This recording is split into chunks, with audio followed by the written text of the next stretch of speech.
सकेसम्म स्वदेशमा नै रोजगारी गरौँ, विदेशमा जाने नै हो भने सिप सूचना र तालिम लिएर मात्र जाउँ। नमस्कार, कार्यक्रम सुरक्षित परदेशमा हार्दिक स्वागत छ। म दीपक घिमिरे र म रिता मगरको पनि। रेडियो कार्यक्रम सुरक्षित परदेश रामेछापको मन्थली नगरपालिका मार्फत सञ्चालित सामी रोजगार प्रवर्धन कार्यक्रमसँगको सहकार्यमा तयार पारिएको हो। यहाँहरूले यो कार्यक्रम हजुरको radio 102.1 megahertz, internet online www.hazurkoradio.org.np मार्फत हरेक हप्ताको शुक्रबार बिहान 7:30 बजेदेखि 8 बजेसम्म सुन्दै आइरहनु भएको छ। यस्तै तपाईँले यो कार्यक्रम radio Tinlal, radio Tifdi, radio Ramechhap, radio Jhankar, radio Kairan र रेडियो इनर्जी मार्फत पनि यही समयमा सुन्न सक्नुहुनेछ। देशभित्र र बाहिर पाइने कामको अवसर, विदेशको काम र कमाई, कामका लागि चाहिने सिप र वैदेशिक रोजगारी यस कार्यक्रमका मुख्य विषयहरू हुन्। रोजगारीका सिलसिलामा परिआउने सुख दुःखसँगै काम गर्न जाने देशको हावापानी, रहन सहन, संस्कार, संस्कृति, चालचलन, नीति नियम र काम गर्दाका सुख दुःखका अनुभव पनि कार्यक्रम सुरक्षित परदेशमा समावेश हुन्छन्। गएको आर्थिक वर्ष अथवा 2078 को साउनदेखि 79 को असार मसान्तसम्म विदेशमा काम गर्दा गम्भीर बिरामी वा अङ्गभङ्ग भएका 245 जना श्रमिकलाई वैदेशिक रोजगार बोर्डले आर्थिक सहयोग गरेको छ। यो आर्थिक सहायता पाउनेहरू श्रम अवधिभित्रै बिरामी वा अङ्गभङ्ग भएका हुन्। तर श्रम अवधि सकिएपछि गम्भीर बिरामी र अङ्गभङ्ग भएका कतिपय श्रमिकहरू अहिले पनि विदेशका अस्पतालमा अल्पत्र अवस्थामा छन्। कम्पनीले स्वदेश लैजान दबाब दिन्छ, तर परिवारले यहाँ ल्याएर उपचार गर्न सक्दैनन्। यसरी गम्भीर बिरामी परेका कतिपयलाई कम्पनीले व्यवस्था गरेकाले नेपाली समुदायले चन्दा उठाएर स्वदेश पठाएका छन्। उनीहरूले परदेशमा मात्र होइन, स्वदेशमा पनि कुनै सरकारी सहयोग पाउँदैनन्। यही समस्यालाई समाधान गर्ने उद्देश्यले अघिल्लो महिना असारमा श्रम मन्त्रालयले एउटा कार्यदल गठन गरेको छ। कार्यदलले वैदेशिक रोजगारीको क्रममा गम्भीर बिरामी वा घाइते भएकाहरूको अवस्था बुझेर उद्धार र स्वदेशमा उचित उपचारको व्यवस्था गर्नेछ। आजको सुरक्षित परदेशमा हामी यही सेरोफेरोमा कुरा गर्छौँ। आज हामीसित छन् साउदीमा दुर्घटनामा परि गम्भीर घाइते हुनुभएका काभ्रेका रामबहादुर तामाङ। कम्पनीले व्यवस्था गर्दा अस्पतालमा अलपत्र पर्नुभयो। परिवार र नेपाली समुदायले दूतावाससँग समन्वय गरी स्वदेश ल्याएपछि उहाँको उपचार शङ्खमुलको आयुष अस्पतालमा भइरहेको छ। रामबहादुर र उहाँको परिवारलाई हामीले अस्पतालमै पुगेर भेटेका छौँ। अब नेपालमा फर्किने टाइम पनि भएको थियो, अनि अब 1 हप्ता जतिमा नेपालमा आउँछु भनेको थियो। त्योभन्दा अगाडि नै एक्सिडेन्ट भएको थियो। एक्सिडेन्ट भयो भन्दाखेरि सबै परिवार आयो, रुयो, अनि एकदम सपनाहरू जति हेरै थियो। अनि गन्तव्य देशमा गम्भीर बिरामी वा अङ्गभङ्ग भएका श्रमिकहरूको उद्धार र स्वदेश फिर्तीको उपायहरू पहिचान गर्न गठित कार्यदल र अहिले यस्ता श्रमिकलाई बोर्डले गर्ने सहयोगबारे वैदेशिक रोजगार बोर्डका कार्यकारी निर्देशक राजन प्रसाद श्रेष्ठसँग कुराकानी गर्दैछौँ। अहिलेको वैदेशिक रोजगार ऐन र नियमावलीले जे कुरा भनेको छ त्यो चाहिँ अब विशेषज्ञ समितिको बैठकले सिफारिस गरे अनुसारको बढीमा 7 लाखसम्मको आर्थिक सहायता उहाँहरूको औषधि उपचार खर्च हामीले बेहोर्न सक्छौँ। अब कार्यक्रमको मुख्य विषयको मेलो थालौँ। काभ्रेका रामबहादुर तामाङ 2078 साल पुस 29 गते साउदीमा कार दुर्घटनामा पर्नुभयो। बिदाको दिन साथीभाइसँग घुम्न निस्केका रामबहादुर चढेको कारलाई 18 पाङ्ग्रे लरीले ठक्कर दियो। त्यो घटनाको 3 महिनापछि उहाँको होस आयो, तर शरीर चलेन। कम्पनीले करिब 3 महिनाको उपचार खर्च दियो। त्यसपछि कम्पनी उपचार गर्न नसक्ने भन्दै पन्छियो। कम्पनीले वास्ता गर्न छाडेपछि रामबहादुर करिब 3 महिना साउदीको अस्पतालमा अलपत्र पर्नुभयो। अस्पतालले उहाँलाई सामान्य रेखदेख मात्र गरेर राख्यो। साउदीमा रहेका नेपालीहरू परिवार र नेपाली दूतावासको सक्रियतामा यही साउन 5 गते रामबहादुरलाई नेपाल ल्याइयो। अहिले उहाँलाई काठमाडौँको शङ्खमुलमा रहेको आयुष अस्पतालमा थेरापीका लागि राखिएको छ। 10 दिनको थेरापीको मात्रै 48,000 खर्च लाग्ने भनेको छ अस्पतालले। तर श्रम अवधि सकिएपछि दुर्घटनामा पर्नुभएका रामबहादुरले सरकारबाट आर्थिक सहायता पाउनु भएन। हलचल गर्न नसक्ने अवस्थाका श्रीमानलाई अब कसरी उपचार गर्ने भनेर सोच्न पनि सक्नु भएको छैन श्रीमती बसन्तीले। तर आफ्नो मानिस निको हुन्छन् कि भन्ने आशमा ऋण गरेरै उपचार गराइरहनु भएको छ। टाउकोमा गम्भीर चोट लागेका कारण रामबहादुर अर्धचेत अवस्थामा हुनुहुन्छ। बेला बेला हात खुट्टा चलमलाउनुहुन्छ, आँखा टुलुटुलु हेर्नुहुन्छ। श्रीमती बसन्ती बोलाउनुहुन्छ तर रामबहादुर बोल्न सक्नुहुन्न। सुखी भविष्यको कल्पना गर्दै परदेशिएका श्रीमानको अवस्था देख्दा बसन्तीको मुखबाट शब्दभन्दा बढी आँखाबाट आँसु खस्छ। त्यत्तिकै भन्दाखेरि अब नेपालमा फर्किने टाइम पनि भएको थियो अनि अब 1 हप्ता जतिमा नेपालमा आउँछु भनेको थियो। त्योभन्दा अगाडि नै एक्सिडेन्ट भएको थियो। एक्सिडेन्ट भयो भन्दाखेरि सबै परिवार आयो, रोयो अनि एकदम सपनाहरू त धेरै थियो। आयुष अस्पतालको कोठा नम्बर 3 खाटमा लमतन्न परेका आफ्ना श्रीमान रामबहादुर तामाङको टाउको सुमसुम्याउँदै आँसु झार्नुहुन्छ बसन्ती।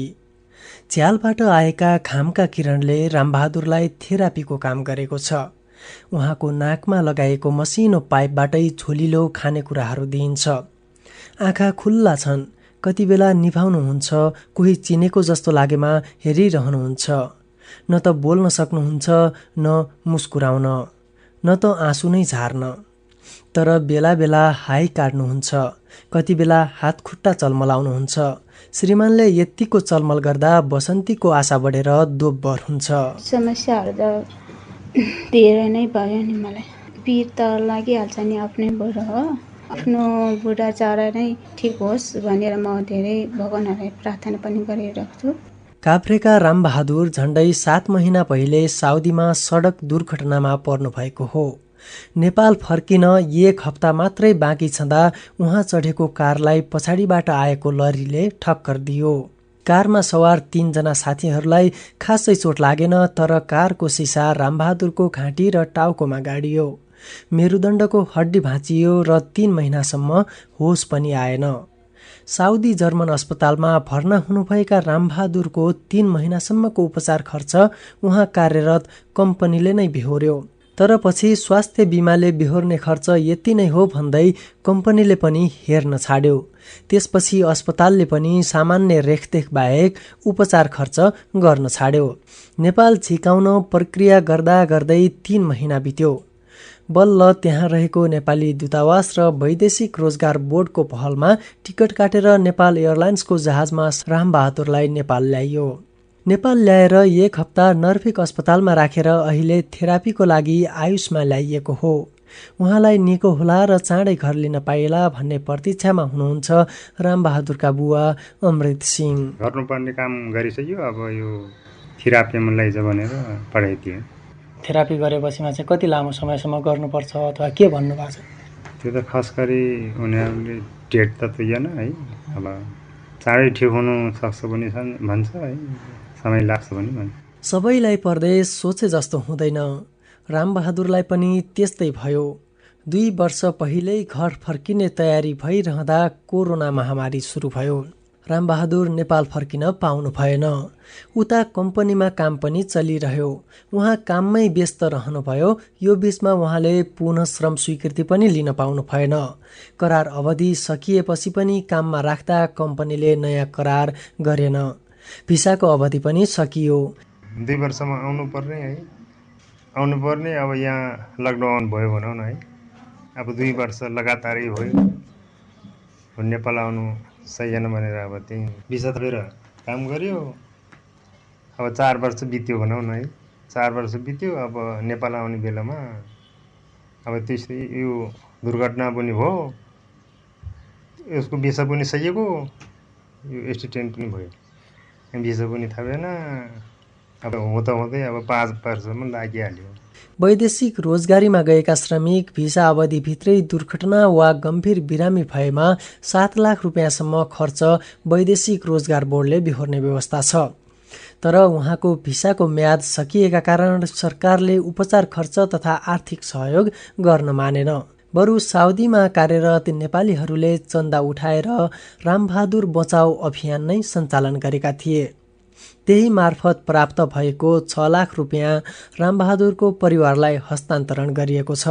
तर 10 दिनकै थेरापी गरेको 50,000 रुपियाँ खर्च नाग्छ। औषधि त्यति नै महँगो छ।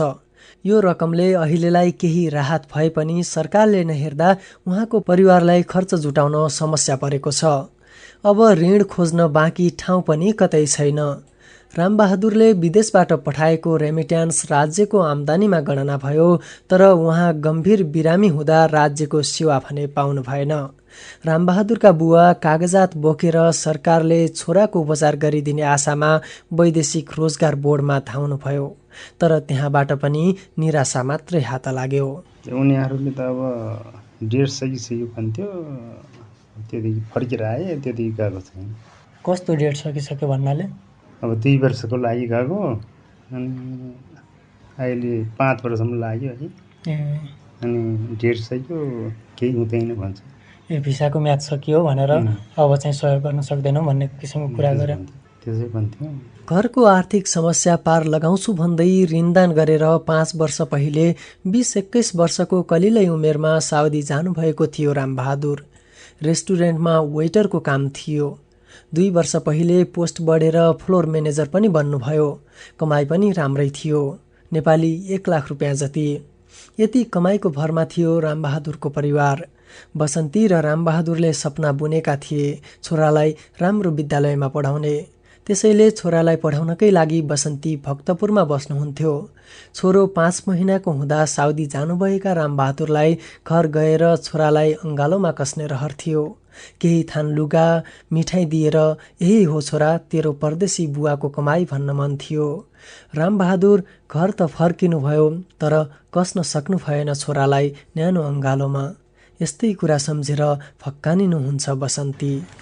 5 महिना हुँदाखेरि जानुभएको। अहिले चाहिँ छोराले देख्दाखेरि के भन्छ? चिन्नु त हुन्छ, पहिलादेखि नै त्यो भिडियो कल अनि फोटोहरू देख्थ्यो। अनि अहिले चाहिँ अस्ति बिरामी ल्याउँदाखेरि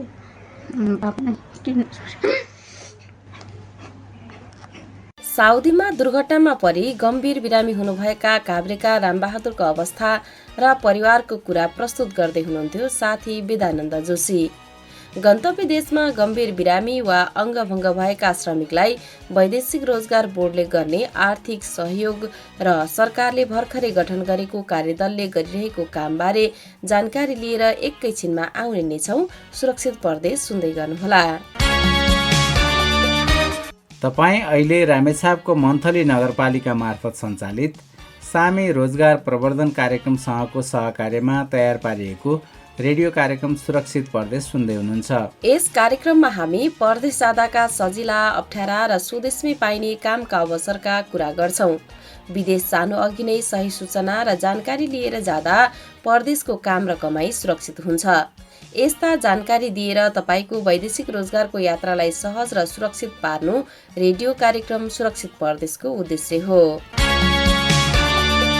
कार्यक्रम सुरक्षित परदेशमा आज हामी वैदेशिक रोजगारीको क्रममा गम्भीर बिरामी वा अङ्गभङ्ग भएका श्रमिकलाई सरकारले गर्ने सहयोगबारे सोधी खोजी गर्दैछौँ। यसअघि प्रस्तुत गर्यौँ साउदीमा दुर्घटनामा परि गम्भीर बिरामी हुनुभएका काभ्रेका रामबहादुर तामाङको अवस्था र परिवारको वेदना। कार्यक्रममा अब गन्तव्य देशमा गम्भीर बिरामी वा अङ्गभङ्ग भएका श्रमिकलाई सरकारले गर्ने सहयोगको कुरा गरौँ। श्रम स्वीकृति लिएर गएका र श्रम अवधिभित्रै दुर्घटना वा अन्य कारणले गम्भीर बिरामी वा अङ्गभङ्ग भएर स्वदेश फर्किएका श्रमिकलाई वैदेशिक रोजगार बोर्डले स्वदेश ल्याउने खर्चदेखि बिरामीको प्रकृति हेरेर बढीमा 7 लाख रुपियाँसम्म आर्थिक सहायता दिन्छ। तर करार अवधि सकिएपछि घटना भएमा यस्तो आर्थिक सहायता पाइँदैन। यही नियमका कारण पनि कतिपयले परदेशमै त कतिले स्वदेश ल्याएपछि पनि उपचारकै अभावमा ज्यान गुमाउनु परेको छ। कतिपयका परिवारले भने ऋण खोजेर भए पनि आफ्नो मानिसको सासको आसमा उपचार गराइरहेका छन्। गएको असारमा श्रम मन्त्रालयले वैदेशिक रोजगारीको सिलसिलामा विभिन्न देशमा कार्यरत रहेको अवस्थामा गम्भीर घाइते वा बिरामी भई अस्पतालमा सघन उपचार गराइरहेका नेपालीहरूको स्थिति बुझ्न उनीहरूको उद्धार गर्न तथा आवश्यक सहयोग गर्न एउटा कार्यदल बनाएको छ। कार्यदलले वैदेशिक रोजगारीको क्रममा गम्भीर घाइते वा बिरामी भई अस्पतालमा सघन उपचार गराइरहेका श्रमिकहरूको एकीकृत तथ्याङ्क तयार गर्ने, उनीहरूको उद्धार गरी स्वदेश ल्याउने र नेपालमा सरल एवं प्रभावकारी उपचारको व्यवस्था गर्ने उपायहरू सुल्झाउनेछ। यो कार्यदलले वैदेशिक रोजगारीको क्रममा गम्भीर घाइते वा बिरामी भई उपचार गराइरहेको श्रमिकको उद्धार र उपचारको व्यवस्था के कसरी गर्ला त थाहा पाउन कुरा गरौँ वैदेशिक रोजगार बोर्डका कार्यकारी निर्देशक राजन प्रसाद श्रेष्ठसँग।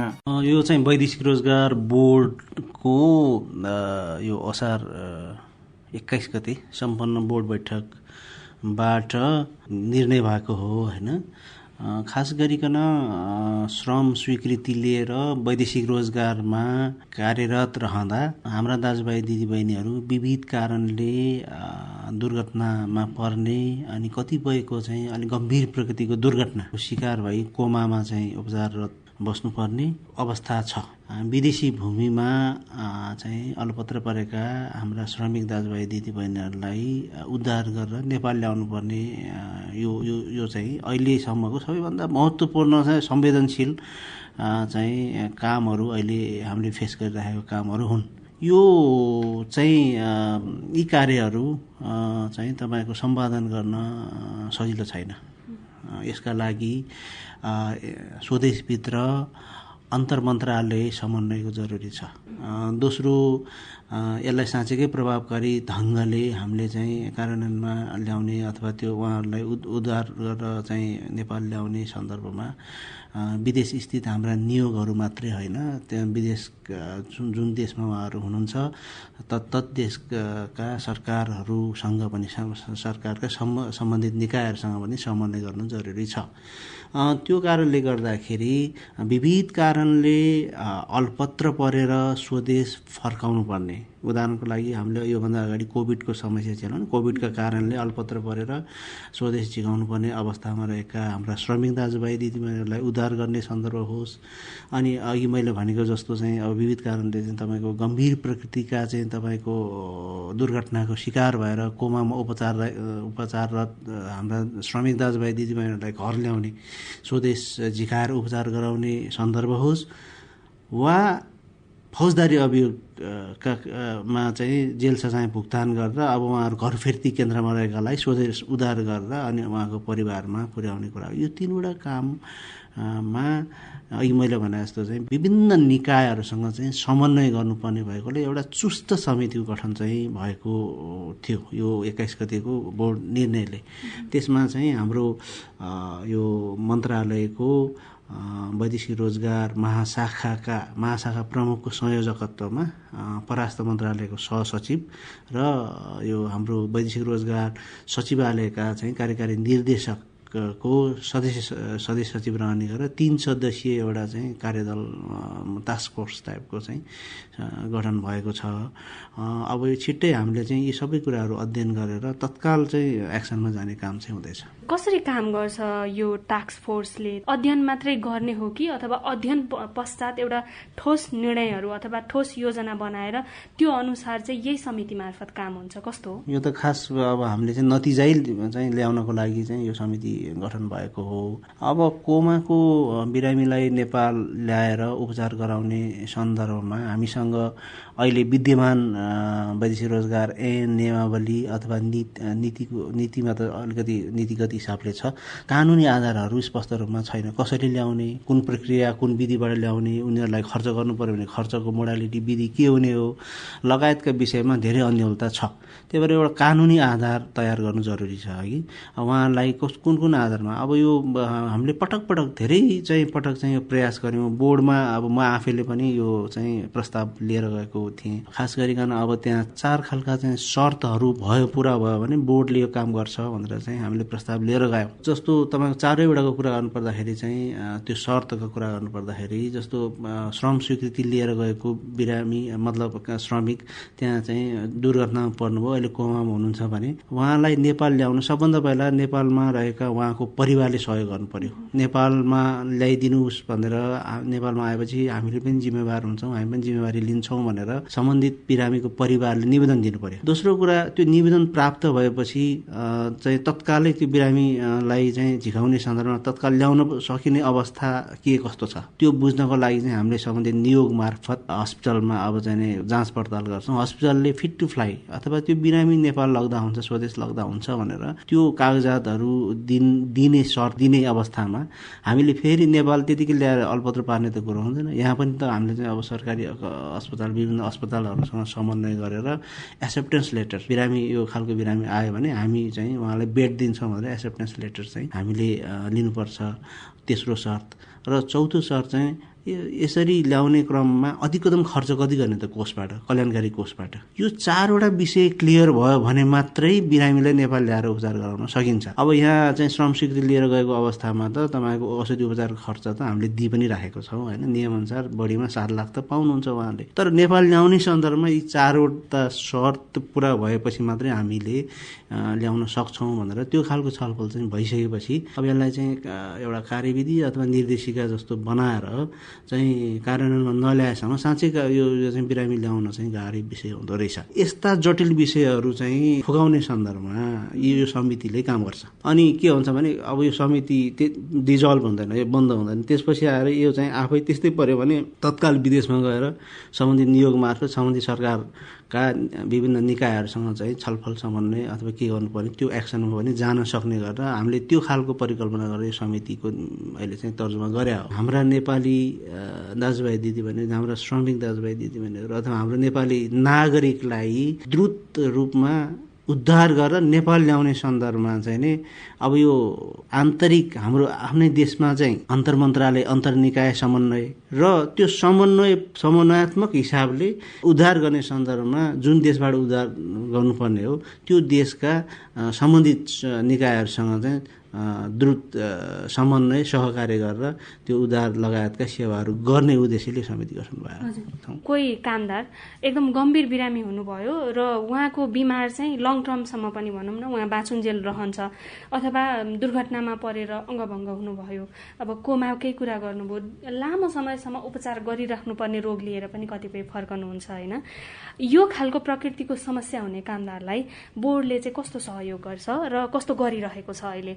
हाम्रो अहिलेको वैदेशिक रोजगार ऐन र नियमावलीले जे कुरा भनेको छ त्यो चाहिँ अब हामी विशेषज्ञ समितिको बैठकले सिफारिस गरे अनुसारको बढीमा 7 लाखसम्मको आर्थिक सहायता उहाँहरूको औषधि उपचार खर्च हामीले बेहोर्न सक्छौँ। तर तपाईँले भन्नुभएको चाहिँ अब दीर्घकालसम्म चाहिँ उपचार गराउनु पर्ने अवस्थामा रहेका बिरामी दाजुभाइ दिदीबहिनी हुनुहुन्छ भने यसमा त कोषले मात्रै सहयोग गरेर पनि हुँदैन रहेछ नि त।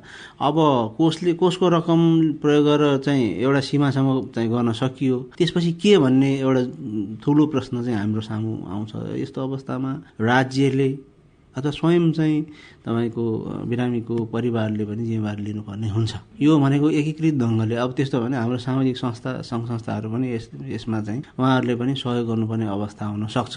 कोष त अब कन्ट्रिब्युटरी हो नि त, यो त योगदानमा आधारित कोष हो, यसको आफ्नै सीमाहरू छ, यसले चाहेर पनि सबै रकम बिरामीले खर्च गर्छु भन्दा पनि पाइँदैन। अहिले जुन 7 लाख रुपियाँसम्म दिने र ल्याउँदाखेरि लाग्ने लागत खर्चहरू चाहिँ वैदेशिक रोजगार बोर्डले चाहिँ कल्याणकारी कोषको रकम चाहिँ पठाउने लगायतका यो जुन प्रावधानहरू छ नि यो चाहिँ श्रम अवधि भित्रै हुँदाखेरि हो कि अथवा श्रम अवधि सकिएको छ भने पनि त्यस्तो कन्डिसनमा चाहिँ यो सेवाहरू पाइन्छ? श्रम स्वीकृति जो लिएर जानुभएको छ उहाँले करार अवधि भित्र वा करार अवधि नआएको 1 वर्षभित्रमा भन्ने शर्त छ।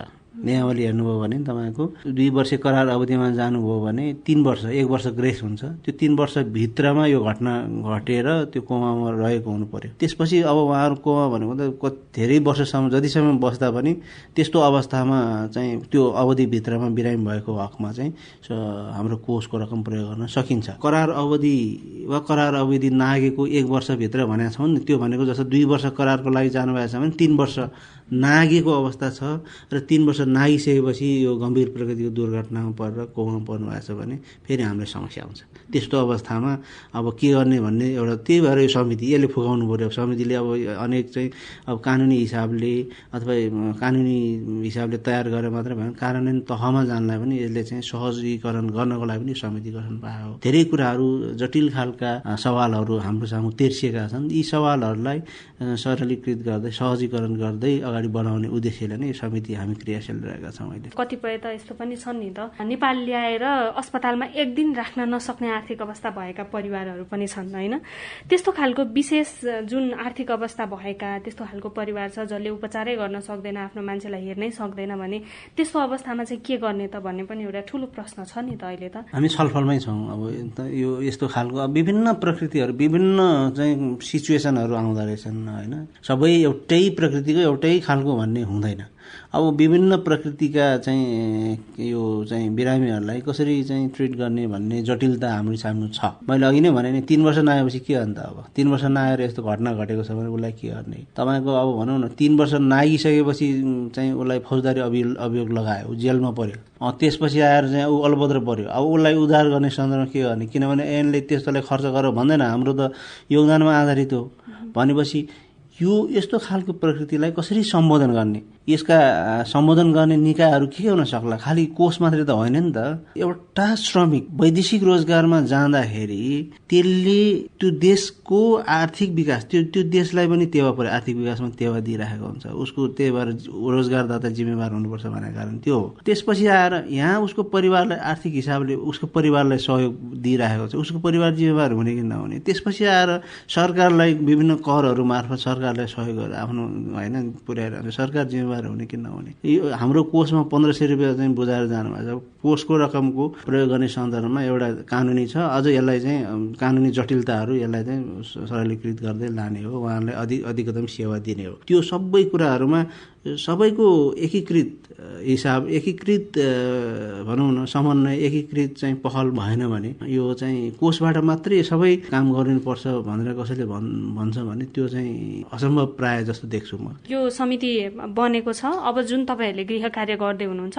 अब चाहिँ कसको जिम्मेवारी कति, कोषको रकम कति खर्च गर्ने र दीर्घकालीन रूपमा चाहिँ कस्तो खालको सहयोग हुन्छ अथवा कसले के गर्ने भन्ने कुराहरू चाहिँ प्रष्ट रूपमा चाहिँ अब आउनै पर्छ। किनभने मैले भने त्यो एउटा कानुनी जटिलता छ, कानुनी आधार छैन। अब भनौँ न यो गम्भीर प्रकृतिको चाहिँ बिरामीलाई नेपाल ल्याएर उपचार गराउने सन्दर्भमा अब त्यस्तै पर्यो भने अब चाहिँ निर्देशिकै ल्याउनु पर्ने अवस्था चाहिँ छ। मन्त्रालयले चाहिँ एक खालको एउटा तयारी गरिसकेको अवस्था पनि हो। एउटा मोटामोटी एउटा चाहिँ मस्यौदा, कार्यविधिको मस्यौदा तयार गरिसकेको अवस्था हो। यसलाई अब कसरी ल्याउने भन्ने हो। कानुनी जटिलताहरू फुकाउँदै कोषमा रहेको रकमको सीमालाई समेत ध्यानमा राखेर कोषले आफ्नो भूमिका जिम्मेवारी निर्वाह गर्छ। कोषले आफ्नो जिम्मेवारी निर्वाह गर्दाखेरि हामीले सम्बन्धित परिवार, राज्य, यहाँ भएका विभिन्न सङ्घ संस्था लगायत विदेशमा रहेको उसको रोजगारदाता वा सरकारलाई कति जिम्मेवार बनाउन सकिने हो त। त्यसको लागि एउटा विषयवस्तु अध्ययन गरेर उठान गर्ने, कानुनी हिसाबले यो जम्मै चाहिँ भनौँ न अब सहजीकरण गरिदिने, यो सब काम चाहिँ समितिले गर्छ। तर एक्सनमा जाने बेलामा त यो समिति मात्रै हिँडेर त हुँदैन, सबैको एकीकृत पहलले मात्रै पो त यो समाधान हुन्छ नि त। मेरो चाहिँ त्यो आग्रह त्यो हो। उहाँ हुनुहुन्थ्यो वैदेशिक रोजगार बोर्डका कार्यकारी निर्देशक राजन प्रसाद श्रेष्ठ। वैदेशिक रोजगारीको क्रममा गम्भीर घाइते वा बिरामी भएकाहरूको उद्धार र उपचारका लागि बोर्डले गर्ने सहयोग र अहिले कार्यदल गठन गर्नुको उद्देश्य र यसले गर्ने कामबारे जानकारी दिँदै यिनै सामग्रीसँगै अब चाहिँ कार्यक्रमबाट बिदा लिने बेला भइसकेको छ। तपाईँलाई कार्यक्रम सुरक्षित परदेश कस्तो लाग्दैछ? आफ्ना विचार अनि सल्लाह सुझाव लेख्नुहोस् है। तपाईँको वरिपरि भइरहेका वैदेशिक रोजगारीसँग सम्बन्धित विषय तथा घटनाहरूका बारेमा पनि तपाईँ हामीलाई जानकारी दिन सक्नुहुन्छ। जानकारी दिनका लागि हाम्रो फोन नम्बर 0840 40 0026, इमेल ठेगाना हजुरको radio@gmail.com का साथै यहाँहरूले एसएमएसबाट पनि आफ्ना जिज्ञासा र प्रतिक्रिया पठाउन सक्नुहुनेछ। त्यसको लागि मोबाइलको मेसेज बक्समा गएर HKR टाइप गरी एक स्पेस दिएर SK लेखेर आफ्ना प्रतिक्रिया, जिज्ञासा र नाम ठेगाना लेखेर 31001मा SMS पठाउन सक्नुहुनेछ। हौस् त, आजका लागि कार्यक्रम सुरक्षित परदेशको समय सकियो। धन्यवाद तपाईँलाई यति बेलासम्म कार्यक्रम सुन्नु भएकोमा। अर्को हप्ता रोजगारी सम्बन्धी तपाईँ हाम्रै चासो र रुचिका विषयहरू लिएर पुनः आउने नै छौँ। आजको कार्यक्रमबाट भने कार्यक्रम उत्पादनमा सहयोग गर्ने सबै साथीहरूलाई धन्यवाद दिँदै सहकर्मी दीपक घिमिरेसँगै म रिता मगर पनि बिदा हुन्छु। नमस्कार।